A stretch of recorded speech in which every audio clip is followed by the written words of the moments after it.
general terms, the food industry, the food service industry for us has been anywhere between 45 and 55% of our business for about the last 10 years. Food service has grown that much as compared to retail, which has also grown in the fresh fruits and vegetables and also in wholesalers. But I think our greatest impact came when our restaurants started closing all summer long.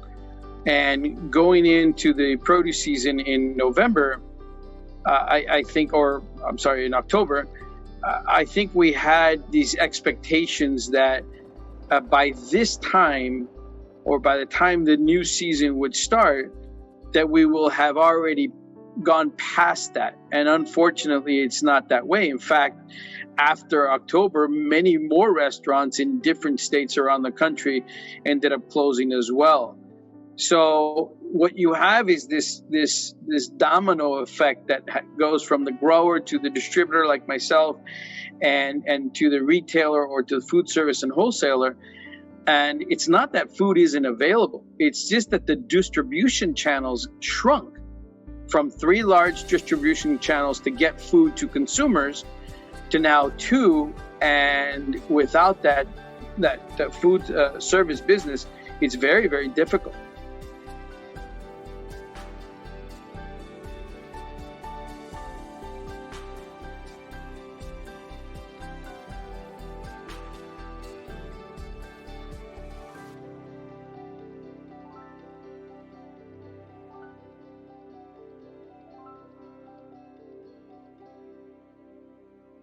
I put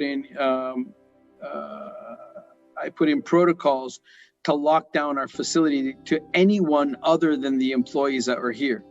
So we stopped allowing quality control inspectors from other businesses come into our facility.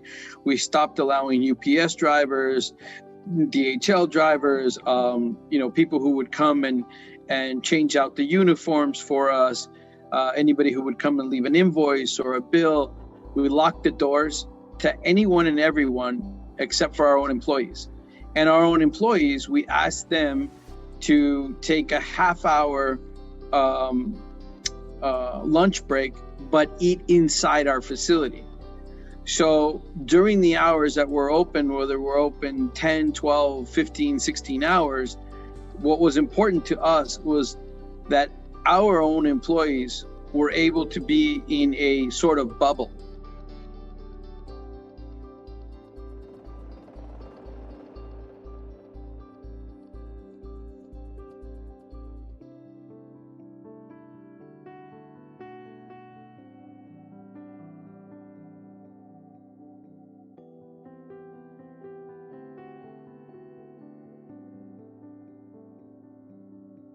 I would say, everyone, look at what the vaccines do. And I think that's going to be one of the basis is how people are going to open their businesses back up totally. Obviously, each state has different protocols for how they open up. We're starting to see more schools open up, so that's a big difference as well. Those are all positive things that are going on. But I think that in general terms, what a consumer can do is continue to buying fresh fruits and vegetables. And hopefully during this year that a lot of people have been, quarantining, I hope that a lot of people have been learning about food and learning about where their food comes from, whether it's imported or whether it's domestic product. I think it's important to learn about food and get interested in cooking. I think that's something that our society in the United States had gone away from that for a long time. And we're always looking for the quick food, for the fast food as fast as we can get it, because we're always working and we're always on the run. And I think that this year proved that, there are some people out there with some tremendous, cooking skills that they didn't know about before. And I think a lot of people started learning about conventional products and organic products and where our food comes from. And I think a lot of people started to see how important it is that we continue in the importation of fresh fruits and vegetables from many, many countries, not just from Mexico or from Canada, but also from European countries, from Asian countries, from Latin American countries, and the foods that we use.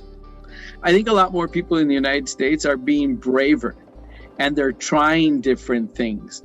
So you see an increase in demand for certain chilies out of Mexico, or certain hot chilies out of Asia as well, because people are mixing and matching different, they're fusing foods together. So for me, I love the fact that, people are, during this last year, have really learned more about food, and just to continue to buy and experiment with food in general terms.